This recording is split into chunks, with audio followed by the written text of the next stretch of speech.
60 minutos por la señal de Éxitos Maracay, sonidos en primera fila. Y esta semana el Colegio de Médicos de Aragua confirma el repunte de casos de dengue en la entidad. Por eso invitamos al doctor Ramón Rubio para compartir con nosotros parte de sus conocimientos y también de la prevención, médico, pediatra, poricultor, presidente del Colegio de Médicos del Estado Aragua. Bienvenido, gracias por asistir. Bueno, agradecido, licenciado José, por tratar un tema que está en boga, está de actualidad. Casi me atrevería a decir que es un problema de salud pública. Afortunadamente no podemos hablar de una epidemia, porque el dengue ya es una endemia, es una enfermedad que se ha instaurado en nuestro estado y ya tiene más de 30 años, más 35 años en esta situación, cuando hubo la primera epidemia que nos agarró por sorpresa, donde hubo una gran cantidad de fallecidos. Era yo estudiante de medicina en esa época. Y bueno, pero en este momento estamos viendo un repunte importante, que es lo que nos interesa. Estamos viendo muchos pacientes afectados. Háganse ustedes, amigos oyentes, la pregunta y se darán cuenta que si no es un primo, un hermano, un tío, un familiar cercano o lejano, algunos vecinos, y todos enfermos de lo mismo. ¿Lo están tomando a la ligera?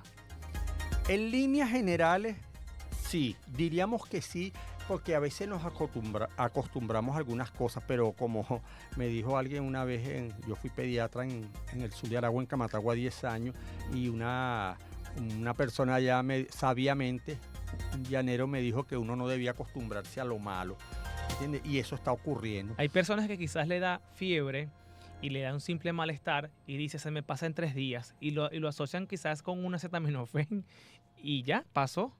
Sí.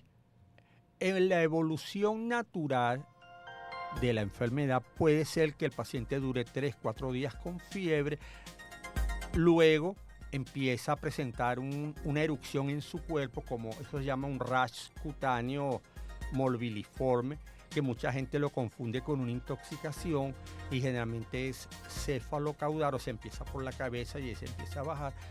Y entonces uno dice, eso es un proceso viral y casi seguro que es un dengue. Cuando el dengue es clásico, ¿puede pasar a hemorrágico o de una vez identificado como hemorrágico? Son cepas o variantes diferentes, okay, afortunadamente. Los dengues clásicos o con alguna manifestación hemorrágica tienen una evolución más benigna. Las variantes de síndrome viral tipo dengue hemorrágico, hay también sus serotipos, sus variantes, y hay unas que son más agresivas que otras.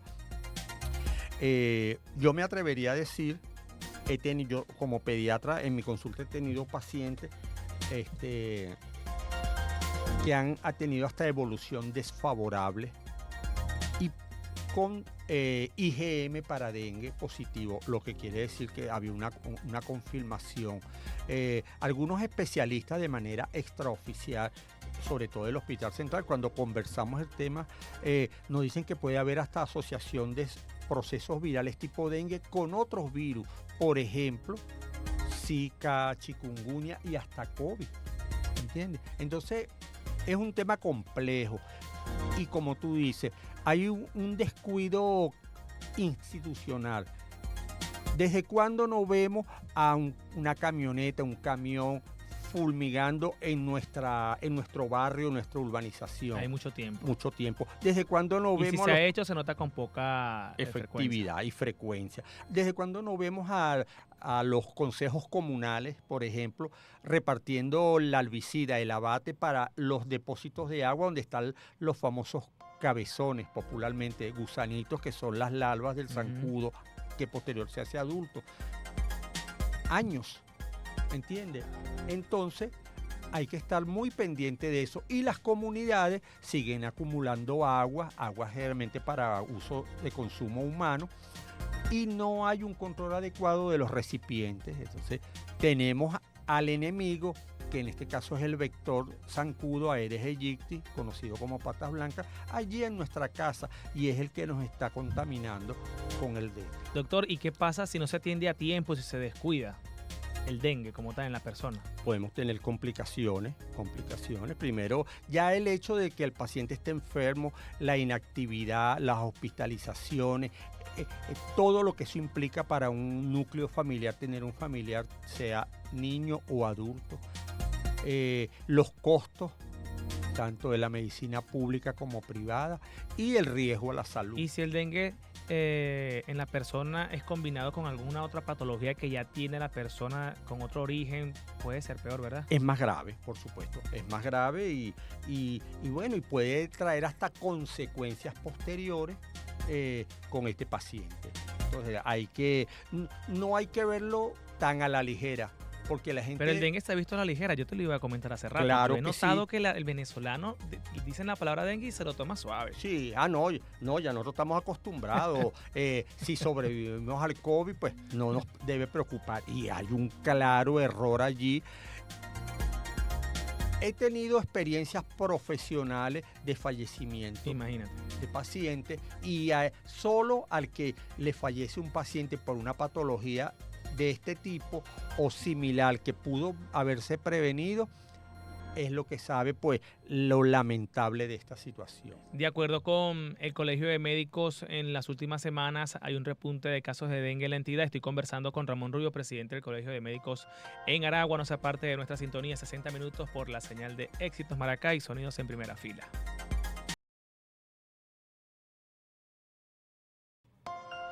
Gracias por estar en nuestra sintonía, 60 minutos. Aquí en cabina sigue el doctor Ramón Rubio, presidente del Colegio de Médicos del Estado de Aragua. Doctor, ¿existe alguna vacuna contra el dengue? Oficialmente no. En Ok. Venezuela no la hay. Ya en algunos países están bien adelantados los proyectos de vacunas, pero no es en este momento, no es la solución para el problema del dengue. La solución para el problema del dengue es la prevención, la atención primaria. Si la persona asiste a un centro de salud público, ¿qué le dicen? ¿Qué le colocan allí? Bueno, primero se interroga, se le hace un examen físico, si hay para confirmar el diagnóstico se le hacen exámenes paraclínicos que incluyen una hematología completa. O sea, Si no el- requiere dejarlo hospitalizado. No, en condiciones normales se puede manejar ambulatoriamente. Depende de las mismas condiciones. Pues tiene una manifestación hemorrágica, tiene signos de alarma, por ejemplo, lo que llamamos estrechez tensionar, o sea, tiene una labilidad en la tensión arterial, tiene un problema de hemoconcentración. Hemoconcentración es una relación que se saca entre la hemoglobina y el hematócrito en la hematología. Tiene plaquetas por debajo de 100.000 o por milímetro cúbico, o tiene evidencias de sangrado. Paciente que tiene dolor abdominal y determinamos que por un ecosonograma que tiene inflamación hepática, tiene una hepatomegalia, tiene líquido libre en cavidad, y puede tener un derrame pleural que no es más que líquido en los pulmones, para hablar en términos que puedan tener nuestra población. Ese paciente hay que hospitalizarlo, ¿entiendes? Que eso conlleva el decaimiento, debilitamiento de la persona. Totalmente. Todos los procesos virales y todo el que le ha dado gripe, que le ha dado un proceso viral, sabe lo mal que se siente. Como dice, le duele el cuerpo, los huesos, la cabeza, no le provoca salir de su casa, estar todo el tiempo acostado. Y lo que estamos viendo que a veces estos procesos antes duraban menos días y ahora como que se está prolongando. No, se está prolongando más tiempo y eso, disculpa que te interrumpa, recientemente un conocido en su casa duró varios días, pero no podía moverse. Totalmente, no tengo por qué dudarlo porque es que eso es lo que le manifiestan los pacientes. A mi consulta han acudido niños con 8, 10 días con fiebre continua. Entonces, a veces Es bastante. es bastante. Entonces, no podemos descuidarlo, no podemos esperar que los pacientes se nos compliquen para después estar actuando. Y nuestros centros de salud pública sobresaturados, con una carencia de insumos básicos. Y bueno, yo digo que nuestros médicos, si antes eran unos héroes, ahora son unos superhéroes, porque tienen que enfrentarse a todas estas situaciones con las pocas herramientas que tienen en la mano, y con todo eso nuestros pacientes siguen saliendo adelante. Entonces, Doctor, ¿qué se puede hacer en la campaña, con las campañas educativas, en las instituciones públicas y privadas? ¿Qué se puede hacer para cambiar un poco la dinámica? Hay varias aristas. Empezar desde la edad escolar a educar a nuestros niños y adolescentes en cuanto a la prevención, ese trabajo comunitario, educativo, los consejos comunales, asociaciones de vecinos, hablándole a la gente, así como se organizan para que les den una bolsa de alimentos o preguntar la opinión de las personas que viven en una determinada comunidad sobre qué proyecto quieren. Vamos a hablar de dengue. Vamos a ir a la casa de donde nosotros sospechamos que debe haber criaderos de zancudo y vamos a atacarlo, ¿entiendes? Y vamos a hacer la denuncia ante saneamiento ambiental. Cada alcaldía deberá tener un representante de salud que enfoque eso, preferiblemente puede ser un médico, una enfermera, un bioanalista, alguien que tenga entrenamiento en el área de salud y atacar este problema. Creo que la prevención siempre ha sido más fácil, más económico y más efectivo prevenir que curar. Doctor, rápidamente, antes de culminar la entrevista, ¿qué papel juegan los medios de comunicación ante la concientización de este tema? Es fundamental. Aquí estamos hablando hoy de dengue y aquí en este mismo estudio he hablado de patologías múltiples. Chikungunya, dengue, qué sé yo, cualquier enfermedad biológica, porque la enfermedad no es solo la ausencia de salud, alteraciones tipo psicológicos, emocionales, económicos, del entorno familiar, eso es parte de un desequilibrio en la salud de nuestra comunidad. Y si no fuera por los medios de comunicación estuviéramos invisibilizados en nuestro trabajo de orientar a la gente. ¿Entiendes? Los felicito y siempre a la orden desde el Colegio de Médicos del Estado de Aragua. Te digo, nuestros médicos son unos héroes y no es por casualidad que los quieren tanto en el extranjero. Donde hay un médico venezolano, ese es un médico querido. Doctor, su última recomendación por el día de hoy para los oyentes sobre los repuntes de casos de dengue en la entidad. Cuidarse ante cualquier sintomatología de la ya descrita, fiebre, dolor de cabeza, malestar general, dolor abdominal, decaimiento, evidencia de sangrado por la nariz, por las encías, de más de 48 horas, acudir inmediatamente a su médico de confianza. Cuidarse, revisar cómo están nuestros acúmulos de agua limpia en nuestras casas, evitar la reproducción de las larvas a zancudos adultos y ante cualquier síntoma ir al médico. A pesar de toda la crisis todavía contamos con centros de salud públicos y privados y creo que es una responsabilidad individual y muy personalísima el prevenir. Y está en manos de nosotros mismos. No podemos hablar de cifras sobre la cantidad de casos de dengue en la entidad, le corresponde a las autoridades gubernamentales. Sin embargo, de acuerdo con evidencias clínicas epidemiológicas, aunado a las confirmaciones del laboratorio, puede hacerse una afirmación de este aumento que se ha visto en las últimas semanas en el estado de Aragua sobre los casos de dengue en la entidad. Doctor, muchas gracias. Agradecido a ustedes. Esto se llama hacer comunicación verdaderamente social y responsable a la comunidad. Los felicito y desde el Colegio de Médicos, no solo mi persona, sino los directivos y la playa de especialistas que tenemos en Aragua que seguro estarían dispuestos a venir y hablar de este y de otros temas de salud importantes. Emanuel, dame 30 segundos. No va con el tema, pero ya que usted es presidente del Colegio de Médicos, creo que cambió el certificado médico vial, ¿no?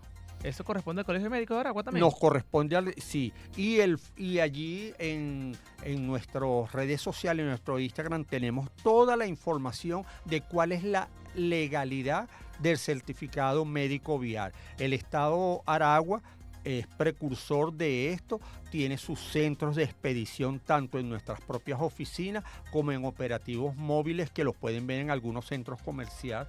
No voy a nombrar a ninguno, pero están allí. Y una recomendación, las únicas personas autorizadas para expedir certificados médicos son los colegios de médicos de cada estado, ¿entiendes? No adquieran certificados ni a funcionarios policiales, militares, civiles que se identifiquen.